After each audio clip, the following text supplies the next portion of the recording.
Wa mafuriko wa Mai Mahiu yaliyosababisha vifo vya zaidi ya watu 60 wanataka majibu kuhusu chanzo cha mkasa huo ulioacha wengi wakiuguza majeraha. Miaka miwili baada ya tukio hilo, waathiriwa wameelekeza lawama kwa uongozi wa serikali ama shirika la reli, wakisisitiza hatua zichukuliwe ili kuzuia matukio kama hayo kwenye siku za usoni. Haya yanajiri wakati naibu rais Profesa Kithure Kindiki aliongoza hafla ya kutoa hati miliki za ardhi za familia 105 zilizoathirika na mkasa huo, pamoja na shilingi 20,000 za kuanza maisha kwa kila familia. Hata hivyo, vilevile wapangaji walioathirika watalazimika kusubiri zaidi, huku Wizara ya Ardhi ikiendelea kutafuta ardhi nyingine katika kuwasaidia. Catherine Muraget na taarifa zaidi.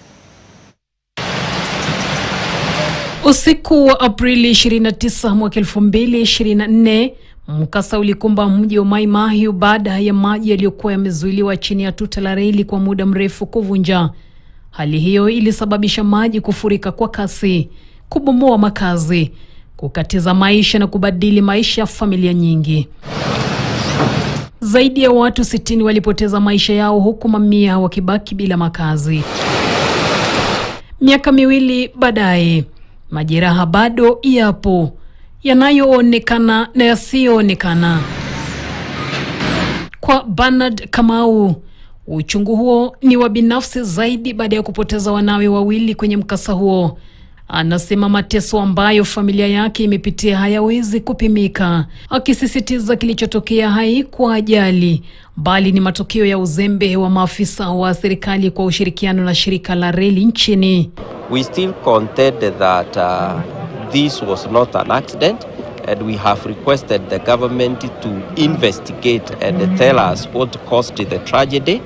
Wanasema majibu yamechelewa mno na hatua madhubuti lazima zichukuliwe ili kuzuia janga kama hilo kushuhudiwa tena.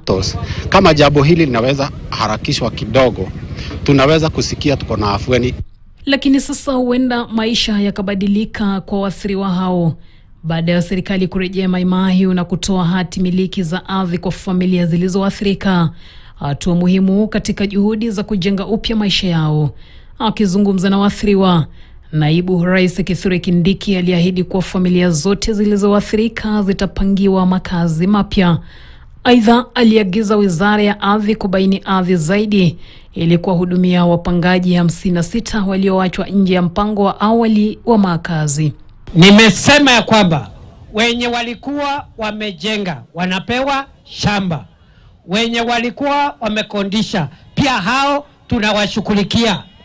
Alafu wote 105 members of the public, 105 families, those who had built their houses, plus the 56 families, the government of President William Ruto today is providing with you with 20,000 shillings ya kukusaidia kwenda kujenga mahali mnaenda.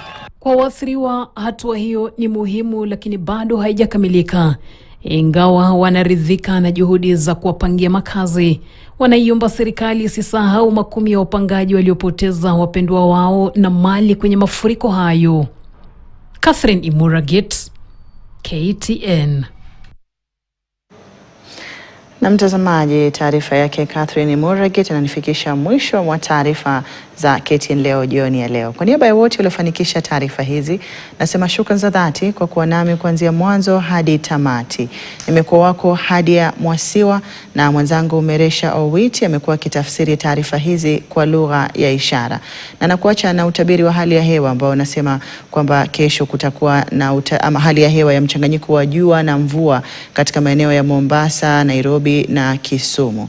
Takuwa nakuacha na utabiri huo mtazamaji. Wakati mwingine tena, Mwenyezi Mungu akiridhia, tutakuwa tunaonana inshallah. Kwa heri.